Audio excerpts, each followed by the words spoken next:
আকায়ে নামদার তাজদারে Medina, সেই নবী পাকের বেটি, সেই নবী পাকের মেয়ে ফাতেমা, তাই তিনি জান্নাতের রানী? তাই জন্য কিন্তু নয়। আম্মাজান ফাতেমা নবীর মেয়ে বলে জান্নাতের রানী নয়। আম্মাজান ফাতেমা নবীর জান্নাতের রানী হয়েছে নিজ গুণে, নিজ গুণে। এখানে আমার অনেক মায়েরা বোনেরা আছেন, আমি বেশি নয় দুটো, মাত্র দুটো পার্থক্য বুঝিয়ে দিয়ে যাব। প্রথম হলো পর্দা করা, আর দ্বিতীয় হলো স্বামীর খিদমত। এখানে যে ভাইরা আছে জানি না আপনাদের স্ত্রীরা আপনাদের কতটা খিদমত করে, তবে মায়েরা একটু ভালো করে শুনতে হবে, গজল থেকে জীবন বদলে যেতে পারে। আম্মাজান ফাতিমাতুজ জোহরা রাদিয়াল্লাহু তাআলা আনহা তিনি কিভাবে জীবন যাপন করেছে ছন্দের মাধ্যমে কবি কত সুন্দর কথা লিখছে, খুব মনোযোগ দিয়ে শুনবেন। একটু বেশ হালকা হালকা। যদি হতে চাও নারী জান্নাতি, জান্নাতি, যদি হতে চাও নারী জান্নাতি, জান্নাতি, যদি হতে চাও নারী জান্নাতি, জান্নাতি, আম্মা ফাতেমার মতো করো নিজেও তৈয়ারি। যদি হতে চাও নারী জান্নাতি, জান্নাতি, আম্মা ফাতেমার মতো করো নিজেও তৈয়ারি। কেমন নারী তিনি, কেমন নারী তিনি, ছিলেন কেমন সংসারে। যদি হতে চাও নারী জান্নাতি, জান্নাতি, আম্মা ফাতেমার মতো হও নিজেও তৈয়ারি। যদি হতে চাও নারী জান্নাতি, জান্নাতি, আম্মা ফাতেমার মতো হও নিজেও তৈয়ারি। কেমন নারী তিনি, কেমন নারী তিনি, ছিলেন কেমন সংসারে। যদি হতে চাও নারী জান্নাতি, জান্নাতি, আম্মা ফাতেমার মতো হও নিজেও তৈয়ারি। খুব মনোযোগ দিয়ে শুনবেন আমার মায়েরা, যে সমস্ত মায়েরা এখানে আছে, হয়তো আমার ভাইরা এই পর্দাকে লাগিয়ে দিয়েছে বলে অনেক মায়েরা রাগ করেছে, অনেক মায়েরা বলেছে পরের বছর থেকে টাকা দেব না, অনেক মায়েরা ভাবছে পরের বছর থেকে চাঁদা দেব না, শিল্পীদের আমাদের দেখতে দেয়নি, অনেক মায়েরা ভাবছে। তবে আম্মাজান ফাতেমা কেমন পর্দা করতো আর আমার ঘরের মেয়েরা কেমন পর্দা করে, মনে রাখবেন পর্দা করা হলো ফরজ, গজল শোনা ফরজ নয়, গজলটা পর্দার মধ্যে থেকেও শোনা যায়। কেমন পর্দা মা ফাতেমা করতো, কবি লিখছে দেখেন। নবীর বেটি বলে তিনি জান্নাতের রানী নয়, নবীর বেটি বলে তিনি জান্নাতের রানী নয়। এই মর্তবা পেলো ঈমান, এই মর্তবা পেলো ঈমান, আমলের দ্বারা। দেখতে কেমন ফাতেমা ছিল কেউ তো জানে না, দেখতে কেমন ফাতেমা ছিল কেউ তো জানে না। জীবনে কাটে তাবেলি দেবা, জীবনে কাটে তাবেলি দেবা, তাহার এক পোশাক পরে। যদি হতে চাও নারী জান্নাতি, জান্নাতি, আম্মা ফাতেমার মতো হও নিজেও তৈয়ারি। যদি হতে চাও নারী জান্নাতি, জান্নাতি, আম্মা ফাতেমার মতো হও নিজেও তৈয়ারি। কেমন নারী তিনি, কেমন নারী তিনি, ছিলেন কেমন সংসারে। যদি হতে চাও নারী জান্নাতি, জান্নাতি, আম্মা ফাতেমার মতো হও নিজেও তৈয়ারি। একটা মাত্র বোরখা নবীর মেয়ে ফাতেমার, একটা বোরখা ছিল, একটা। আমার ঘরের মায়েদের বোনেদের এক একজনের 4-5টা করে বোরখা, তবে নবীর মেয়ের ফাতেমা ছিল একটা বোরখা, তাও ফ্রেশ নয়, চতুর্দিকে তাবলি মারা ছেঁড়া ফাটা বোরখা। এইরকম ছেঁড়া ফাটা বোরখা পরে নবীর মেয়ে ফাতেমা সারা জীবন কাটিয়ে দিয়েছে। তথাপিও আম্মাজান ফাতেমা কেমন দেখতে ছিল, তিনি লম্বা ছিলেন নাকি তিনি বেটে ছিলেন, তিনি ফর্সা ছিলেন নাকি তিনি কালো ছিলেন, তার স্বামী আর সন্তান এই দুই পুরুষ ছাড়া পৃথিবীর আর কোনো পর পুরুষ আম্মাজান ফাতেমাকে কখনো চোখে দেখেনি। একবার জোরে বলবেন না সুবহানাল্লাহ। দেখেন নবীর মেয়ে ফাতেমা জান্নাতের রানী হবে নাকি ছকিনাপুর মেয়ে হবে? বুঝতে হবে যে নবীর মেয়ে ফাতেমা একটা বোরকা পরে সারা জীবন কাটিয়েছে, তথাপিও আম্মাজান ফাতেমা কেমন দেখতে ছিল তার জীবদ্দশায় পৃথিবীর কোনো পরপুরুষ আম্মাজানকে দেখতে পায়নি। তিনি লম্বা নাকি তিনি বেটে, মা ফাতেমার শরীরের গঠন কেউ কখনো দেখতে পায়নি, তাই তো তিনি জান্নাতের রানী। আর আমার ঘরের মেয়েরা বাপ যদি বলে মা তোর বাপ নামাজ পড়ে, তোর মা নামাজ পড়ে, তোমার বোরকা পরতে হবে, মা কিচ্ছু করার নাই, তুমি কলেজে যাও স্কুলে যাও তোমাকে বোরকা পরে যেতে হবে। একদম বাপের কাছে থেকে মুখটা ঘুরে গেলে মার কাছে তুমি স্বামীর একটু বোঝাতে পারো না, তো স্বামীর একটু বুঝাতে পারো না কেন, কি হয়েছে? মানে তোমার স্বামী বুড়ো লোক কিছু বোঝে? কলেজে গিয়ে বোরকা পরে যায়, স্কুলে বোরকা পরে যায়, সব কলেজে আমার বান্ধবীরা জিন্সের প্যান্ট টপ প্লাজো ফেলাজো কলজের মাথা কি কমনে হ্যান ত্যান পরে যায়, আর তোমার স্বামী কিন্তু বোরকা পরে যায়, বোরকা পরে যাও, ও বুড়ো মনেও না। আমার সোনা বোনেরা, আম্মা জান ফাতেমাকে দেখে শিক্ষা নিতে হবে। ওই টিভি টেলিভিশনের নায়িকাদের শিক্ষা নিয়ে কোনো লাভ হবে না। তাদের অনুসরণ করলে জাহান্নামে যেতে হবে। নবীর মেয়েকে অনুসরণ করে দেখো, জীবন বদলে যাবে। আম্মা জান ফাতেমার সঙ্গে তুমিও জান্নাত পেয়ে যাবে। সেই মা ফাতেমাকে অনুসরণ করো। তাই কবি বলছে, নবীর বেটি বলতেন জান্নাতের রানী নয়, নবীর বেটি বলতেন জান্নাতের রানী নয়। এই মর্তবা পেলো ঈমান, এই মর্তবা পেলো ঈমান আমলের দ্বারা। দেখতে কেমন ফাতেমা ছিল কেউ তো জানে না, দেখতে কেমন ফাতেমা ছিল কেউ তো জানে না। জীবন কাটে তাবলি দেবা, জীবন কাটে তাবলি দেবা। তাহার এক পোশাক পরে যদি হতে চাও না রে জান্নাতি জান্নাতি, আম্মা ফাতেমার মতো হও নিজেও তৈয়ারে। যদি হতে চাও না রে জান্নাতি জান্নাতি, আম্মা ফাতেমার মতো হও নিজেও তৈয়ারে। কেমন নারী তিনি, কেমন নারী তিনি, ছিলেন কেমন সংসারে।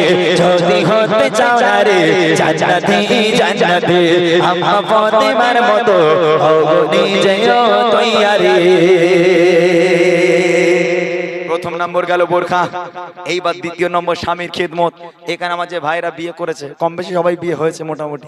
এখন তোমাদের বউ কত খিদমত করে, আর নবীর মেয়ে ফাতেমা তার স্বামীরে কেমন খিদমত করতো, একটুখানি শুনে দেখো ভাই। কবি লিখছে, পিতার কথায় স্বামীর সেবা করত তিনি আবিরা, পিতার কথায় স্বামীর সেবা করত তিনি আবিরা। কখনো করেনি কিছু, কখনো করেনি কিছু, তার স্বামীর অপমান করেছিল তার স্বামী, তবু তার কাছে দামি। করেছিল তার স্বামী, তবু তার কাছে দামি। না খেয়ে দিন রাত কেটে যায়, না খেয়ে দিন রাত কেটে যায়, শুধু স্বামীর সেবা করে। যদি হতে চাও না রে জান্নাতি জান্নাতি, আম্মা ফাতেমার মতো হও নিজেও তৈয়ারে। যদি হতে চাও না রে জান্নাতি জান্নাতি, আম্মা ফাতেমার মতো হও নিজেও তৈয়ারে। কেমন নারী তিনি, কেমন নারী তিনি, ছিলেন কেমন সংসারে। যদি হতে চাও না রে জান্নাতি জান্নাতি, আম্মা ফাতেমার মতো হও নিজেও তৈয়ারে। এখানে যে ভাইগুলো কমিটি ভাইরা কই, এই কমিটি ভাই মোটামুটি, এই তোমাদের বিয়ে হয়েছে? হ্যাঁ, সেই আরেক ভাই কই? কালাম ভাই, তোমার বিয়ে হয়েছে? কালাম ভাই, সত্যি কথা বলো, তোমার বিয়ে হয়েছে? বলো না। ও কালাম ভাই এখন করবে আর একটা, বুঝলে, মানে না হবে। এখন তোদের বিয়ে হয়েছে? করিস নি? এখন এখানে আমার যে সমস্ত বাবুরা আছে, ভাইরা আছে, যাদের বিয়ে হয়েছে, আচ্ছা স্ত্রী নিশ্চয়ই মোটামুটি, আচ্ছা আমাদের ইমাম সাহেবকে জিজ্ঞেস করি, আচ্ছা ভাইজান, ভাবি আপনার ভালোবাসে? সত্যি কথা বলে, ভালোবাসে? ভাইজান এরকম করছে না? এর একটা কথা আমি বলি, রাগ করলে হবে না ভাই, রাগ করলে হবে না। এখানে যদি আমার বলে ইমন ভাই চান্স খুব খারাপ, তখন হয়তো বউ এখানে দাঁড়িয়ে বলবে বাড়িয়ে এসো, তখন দেখতিস কি হয়, বাড়িয়ে করে এসো, ঢোকো ঢোক করে কি হয় দেখবি। ও যিনি যতই বড় ইমাম সাহেব হোক আর পীর সাহেব হও, পীর সাহেব বলছে এই দেখো বউ, তা সবাই সারা দুনিয়ার লোক আমার হাতে বায়াত হচ্ছে, তা তুমি বায়াত হও না কেন? বলে এই দেখো তুমি কি পীর, সে তোমার বউ খুব ভালো জানে, ওই তুমি গিয়ে বাইরের লোকের বায়াত করো, আমার বায়াত করতে এসো না। বুঝলেন না? নবীর মেয়ে ফাতেমা কেমন ভালোবাসতো জানেন? একটা পোশাক, ছেঁড়া পোশাক, পেটে ভাত নেই, পেটে পাথর বাঁধা, কোনো দিনের জন্য স্বামীর কাছে গিয়ে চোখে চোখ রেখে বলেননি যে আপনি আমার স্বামী হওয়ার যোগ্য না। কেন না? আপনি আমার একটা পোশাক দিতে পারেন না, একবেলা খাওয়া দিতে পারেন না, কেমন স্বামী, কিসের স্বামী আপনি? আপনার মতন স্বামী দরকার নেই। এই কথা মা ফাতেমা কখনো চোখে চোখ রেখে স্বামীর কাছে বলেনি। পেটে ভাত নেই, পরনে কাপড় নেই, স্বামীর শুকরিয়া আদায় করেছে, আমার স্বামী আমাকে যেভাবে রেখেছে আমি ফাতেমা খুশি। আর আমার ঘরের ফাতেমা, এখন ছেলে যদি রাজমিস্ত্রি কাজ করে, সকালবেলা বেরিয়ে গেল পান্তাকে, আর সন্ধ্যাবেলা হাত মুখ দিয়ে হাত পাচ্ছে, ঠিকাদার 500 টাকা দেয়। এখন সামনে রমজান মাস, তারপরে ঈদ, এখন রাজমিস্ত্রি কাজ করে 500 টাকা ইনকাম করে, কত দামি শাড়ি আর কিনবে বউর জন্য। এখন একটা যাক 500 টাকা দামে শাড়ি কিনে যদি বাড়ি আসে, মনে করছে আমার বউ আজ আমার ধুয়ে ধুয়ে খাবে কোনি, বউকে অনেকদিন পর একটা শাড়ি কিনে দিচ্ছি। একদম সাইকেল রেখে হাত মুখ না ধুয়ে খাওয়া দাওয়া না করে, এই ফাতেমা, এই ফাতেমা, আঙ্গা ঘরের ফাতেমা টেম্পার অন্যরকম, ওই রকম দেখতেছ কেন, বুদ্ধি ধরেছ তোমার, ওই রকম দেখতেছ কেন? বলে এরা তোর জন্য একটা শাড়ি কিনে লাইছে।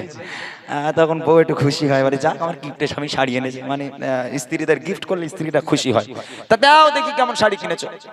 শাড়িটালে ভালো করে উল্টে পাল্টে দেখে চোখগুলো রসগোল্লার মতন করে স্বামী দিক থেকে বলে এই দা ফাতেমা তুই খাবি নাকি, আমার অনেক দেখতিস কেন? বলে এটা শাড়ি। বলে কেন কি হয়েছে? বলে তোমার মরা বাপের দিব্যি। সত্যি করে বলো কত লেছে? বলে 500 টাকার কাজ করেছি, বিড়ি খাবার টাকা পর্যন্ত পকেটে রাখিনি, সব তোর জন্য শাড়ি এনেছি। তখন বলতেছে বলে আমার বাপ মা যে তোমার কি দেখে বেঁধেলো আমি জানি না। কেন কি হয়েছে? বলে অমুক পাড়ার অমুকের বউ কত দামি দামি শাড়ি পরে, তোমার ছোট ভাই বউরে ছোট ভাই কত দামি দামি শাড়ি দেয়, চোখি নেবা হয়েছে? হ্যাঁ টের পাও না? ওলা উটোর মতন 500 টাকা শাড়ি কিনে বউরে দিচ্ছ। ওরে আল্লাহ, সে শুরু হয়েছে গালাগালি দিতে দিতে এত উপরে চলে গেছে, শেষ পর্যন্ত বিবির মাথা গরম হয়ে গেছে, বলে দূর হয়ে যাও, আজ থেকে তোমার খাওয়া বন্ধ, আজ থেকে তোমারও তালাক, তোমার শাড়িরও তালাক। নবীর মেয়ে ফাতেমা, আহা আল্লাহ রাসূল বলতো ফাতেমা খবরদার স্বামীকে ব্যথা দিও না। আমি তোমার আব্বা বলি, আল্লাহর পরে যদি কাউকে সিজদা করার হুকুম দিতাম, আমি প্রত্যেক নারীকে বলতাম হে নারী তোমরা তোমার স্বামীর পায়ে সিজদা করো, স্বামীর পায়ে লুটিয়ে পড়ো, খবরদার যেন স্বামীকে ব্যথা দিও না, তাহলে ইহকাল আর পরকাল দুটোই তোমার একেবারে শেষ হয়ে যাবে। মনে রেখো তোমার জান্নাত তোমার স্বামীর পায়ের তলায়। তাই কবি লিখছে দেখেন, পিতার কথায় স্বামীর সেবা করতো তিনি অবিরাম, পিতার কথায় স্বামীর সেবা করতো তিনি অবিরাম, কখনো করেন কিছু, কখনো করেন কিছু তার স্বামীর অপমান, গরিব ছিল তার স্বামী তবু তার কাছে দামি, গরিব ছিল তার স্বামী তবু তার কাছে দামি, না খেয়ে দিন রাত কেটে যায়, না খেয়ে দিন রাত কেটে যায়, স্বামীর সেবা করে যদি হতে চাও না রে জান্নাতি জান্নাতি, আম্মা ফাতেমার মতো হও নিজেও তৈয়ারে, যদি হতে চাও না রে জান্নাতি জান্নাতি, আম্মা ফাতেমার মতো হও নিজেও তৈয়ারে। কেমন নারী তিনি, কেমন নারী তিনি, ছিলেন কেমন সংসারে, যদি হতে চাও না রে জান্নাতি জান্নাতি, আম্মা ফাতেমার মতো হও নিজেও তৈয়ারে, যদি হতে চাও না রে জান্নাতি জান্নাতি, আম্মা ফাতেমার মতো হও নিজেও তৈয়ারে। মাসুম বাচ্চা ইমাম হাসান ইমাম হুসাইন, এইখানে তো সেরকম বাচ্চা নেই, দুধের বাচ্চা, একদম একটু একটু বাচ্চা, দুই নয়নের লাল। হঠাৎ করে নানা জান হাসান হোসেনের বাড়িতে এলো, ফাতেমার বাড়ি এলো, ফাতেমা আব্বা এসেছি, দরজা খোলো। দরজা খুলে গেল, সামনে দাঁড়িয়ে আছে মাসুম দুই নয়নের লাল ইমামে হাসান ইমামে হুসাইন, চোখ থেকে অঝর নয়নে অশ্রু গড়িয়ে পড়ে। আল্লাহ রাসূল ডাক দিয়ে বলে এই কলিজার টুকরা তোরা কাঁদিস কেন বাবা? বলে না না তোমার কাছে একটা বিচার দেবো, একটা বিচার করে দাও। বলে কার বিচার দিবি রে? বলে তোমার মেয়ে ফাতেমার বিচার দেবো। কেন আমার মেয়ে ফাতেমা কি করেছে? বলে তোমার মেয়ে ফাতেমা মিথ্যা কথা বলেছে। আল্লাহ রাসূল বলছে আমার মেয়ে ফাতেমা মিথ্যা বলে না, কি হয়েছে বল বাবা? বলে না না আজকে 3টা দিন হয়ে গেল তোমার মেয়ে ফাতেমার কাছে যাই, গিয়ে বলি মা ক্ষুধা লেগেছে, ক্ষুধার যন্ত্রণা সহ্য হয় না, কিছু খাবার দাও। তোমার মেয়ে চুলো জ্বালিয়ে তাতে একটা হাঁড়ি বসিয়ে পানি গরম করে আর আমাদের বলে এই দেখ বাবা রান্না হচ্ছে, তোরা গিয়ে ঘুমা, রান্না হলে ডেকে খাওয়াবো। এইরকম পানি গরম করে করে 3 দিন কাটিয়ে দিল। না না পানি ছাড়া আমাদের একটা দানা আমাদের পেটে দেয় না। আজকের যদি তোমার হাসান হোসেনকে খাওয়া না দাও না না, তোমার হাসান হোসেনের মরা মুখ তোমাকে দেখতে হবে। এই কথা শোনার সাথে সাথে আমার আপনার নবী এত কান্না কেঁদেছিল, কাঁদতে কাঁদতে যে পিরান পড়েছিল, এই পিরান মোবারকখানা আস্তে আস্তে আস্তে আস্তে উপরে তুলছে। পিরান তুলে যখন পেট পর্যন্ত পিরানটা তুলেছে, বলছে কি দেখতে পাচ্ছিস বাবা তোরা? বলে না না তোমার পেটে তো পাথর দেখতে পাচ্ছি। তখন আল্লাহ রাসূল কাঁদছে আর বলছে আমার কলিজার টুকরা তোরা তো 3 দিন খাসনি বাবা, আমি তোর নানা আজকের 5টা দিন হয়ে গেল, পানি ছাড়া আমার পেটে আর কিচ্ছু নেই বাবা, আমি পানি খেয়ে আজ 5টা দিন বেঁচে আছি, একটা দানাও আমার পেটে নেই। তারপরেও কখনো আল্লাহ ভোলা হয়নি, আল্লাহ শুকরিয়া আদায় করতে তারা ছাড়েনি, তাই তারা দুনিয়ার বুকে থেকে জান্নাতের সার্টিফিকেট পেয়েছে। আজকে তাদেরকে দেখে শিক্ষা নিতে হবে। শেষ কথায় কবি লিখছে দেখেন, হাসান হোসেন বলছে নানা করো গো এবার বিচার, হাসান হোসেন বলছে নানা করো গো মোদের বিচার, তোমার আদরের ফাতেমা, তোমার আদরের ফাতেমা দেয় না গো মোদের খাবার, কেঁদে কেঁদে ফাতেমা কয় আব্বা শোনো না, কেঁদে কেঁদে ফাতেমা কয় আব্বা শোনো না, পানি ছাড়া আমার ঘরে, পানি ছাড়া আমার ঘরে আর তো কিছু পাবে না যদি হতে চাও না রে জান্নাতে জান্নাতে আম্মা ফাতেমার মতো হও নিজেও তৈয়ারে যদি হতে চাও না রে জান্নাতে জান্নাতে আম্মা ফাতেমার মতো হও নিজেও তৈয়ারে কেমন নারী তিনি কেমন নারী তিনি ছিলেন কেমন সংসারে যদি হতে চাও না রে জান্নাতে জান্নাতে আম্মা ফাতেমার মতো হও নিজেও তৈয়ারে যদি হতে চাও না রে জান্নাতে জান্নাতে আম্মা ফাতেমার মতো হও নিজেও তৈয়ারে। সব বুড়িমা শোনা শোনা বসে আছে, বুঝতে পারছি। বুড়িমা না দিলে কেউ বাড়ি যাবে না। কালামাই মেরে দেবো বুড়িমা, মেরে সব পার করে দেই বলো। বুড়িমা গিয়ে সব বাড়ি চলে যাক, তারপর দু একটা ডুয়েট করে ছেড়ে দেবো, নাহলে কেউ বাড়ি যাবে।